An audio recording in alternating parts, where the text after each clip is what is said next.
In the summer of 1940, with the fear of Nazi invasion, Churchill set up a secret British resistance, the last line of defence in an occupied Britain.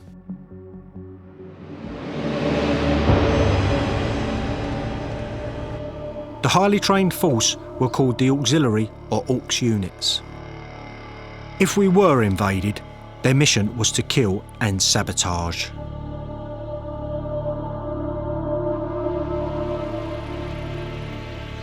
There's only one museum dedicated to the British resistance in Parham in Suffolk. Richard? I'm Harry. Greetings. I've come to speak to weapons expert Richard Ashley to find out some of their secrets. I didn't really know anything about the auxiliary unit. No, and really nobody does. And these lads have gone to the grave without telling anybody, so the further it gets, the harder it's going to be. The AUX units were there mainly to destroy German supplies. After the invasion, they had to go to ground when the invasion occurred.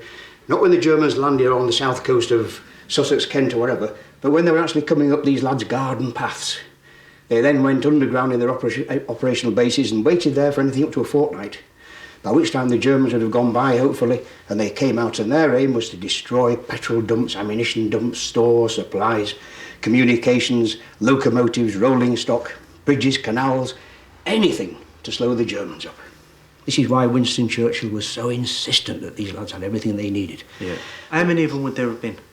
6,000 altogether. 6,000. So it's a fair number. Yes. They were dug in. They operated in a belt, really, 30 miles inland, all the way up from the south, from Scotland right down the east coast, right down the south coast and up into Wales. Richard is showing me some rare weapons from his own collection that have never been seen on television before. Can I pull it? Yep.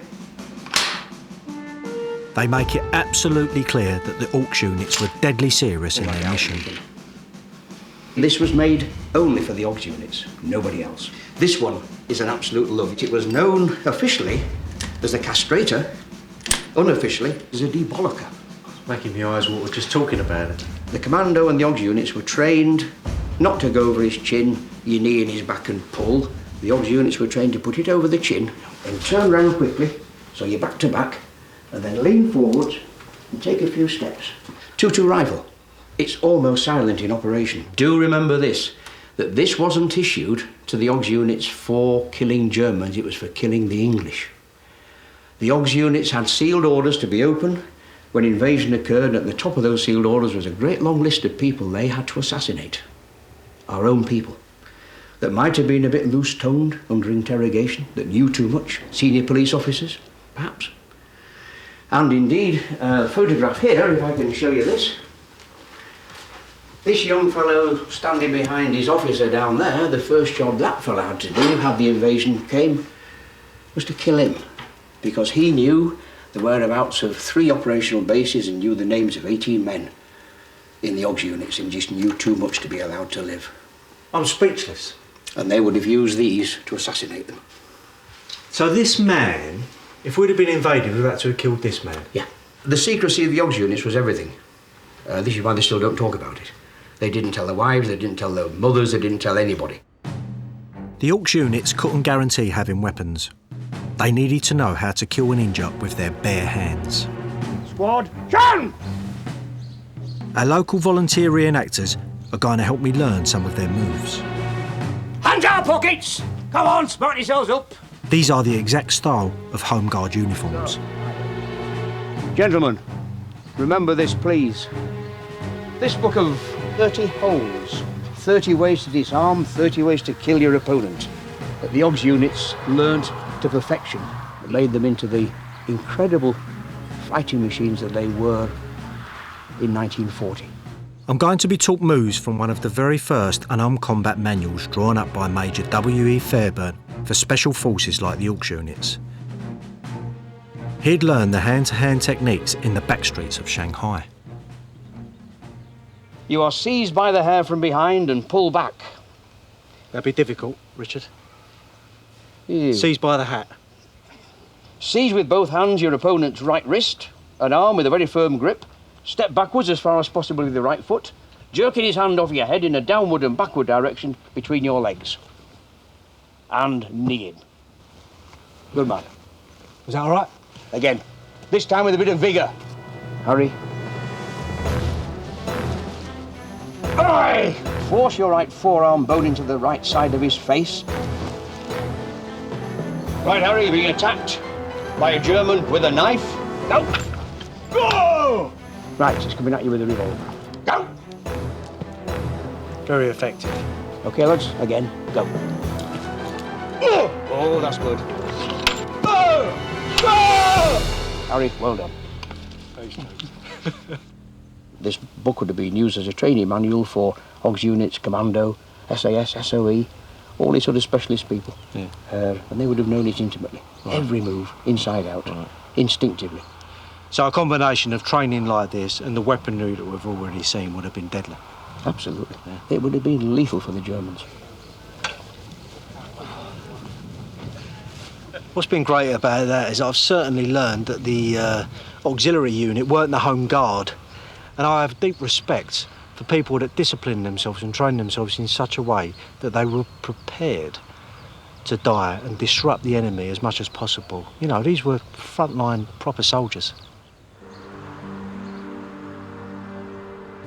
Recruits to the Aux units were quietly approached and then vetted. If they were accepted, they were asked to sign the Official Secrets Act and told to make their way to a village in Wiltshire. I'm following in their footsteps, so I've come to Highworth. Here, they would check in at the old post office. You come for me? Harry? Yeah. We're expecting you. Nice one. Right, let's go! There, a discreet phone call was made and then a truck would turn up to take them to their training camp. Where are we going? I'm not allowed to tell you.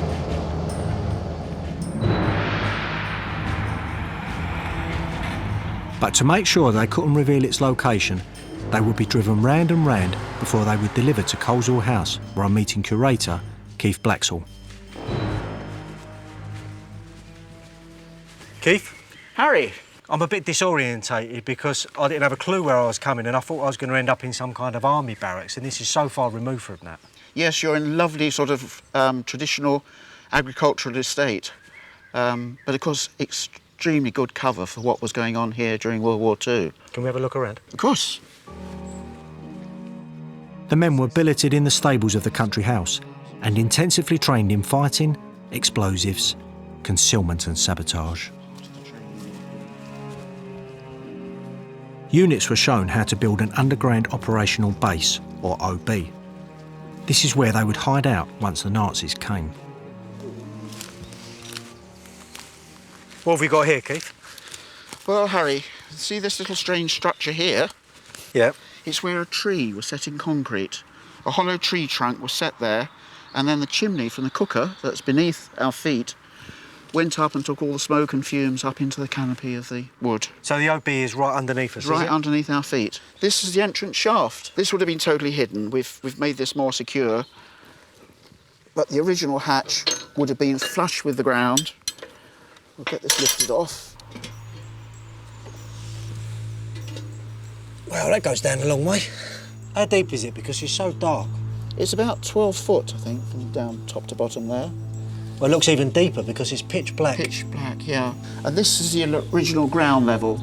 This is where the hatch would have been with a counterweight and pulley system, so it would move, glide aside, open and close very, very easily, so you could literally just disappear, close it up, nothing to show on the surface. You just never know what's under your feet. No.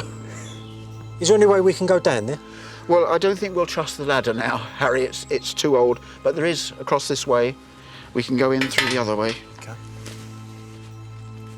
It's estimated 1,000 operational bases may have been built. But the auxiliaries kept them secret even after the war, and most have never been found. This one at Coleshill was only rediscovered a few years ago. It's dark, isn't it? You need a torch from here on. It really is sort of well preserved. It's very dry. Extraordinary, isn't it? Here we've got a blast wall. You saw the entrance shaft with the ladder, and this is where You'd have to squeeze round if you wanted sort of to get into the OB. If you're a trooper or something, you'd have to take some of your kit off. If the OB was discovered, the first thing that would happen is a grenade would be dropped down the shaft. So this at least would save you from the percussion of that and the shrapnel. Just see the outline of some shelves, and that's where a little table stood. And that goes up to our hollow tree that we looked at on the surface. That's the chimney from the cooker. The flue. So, very clever feature. And how long could they have stayed down here for?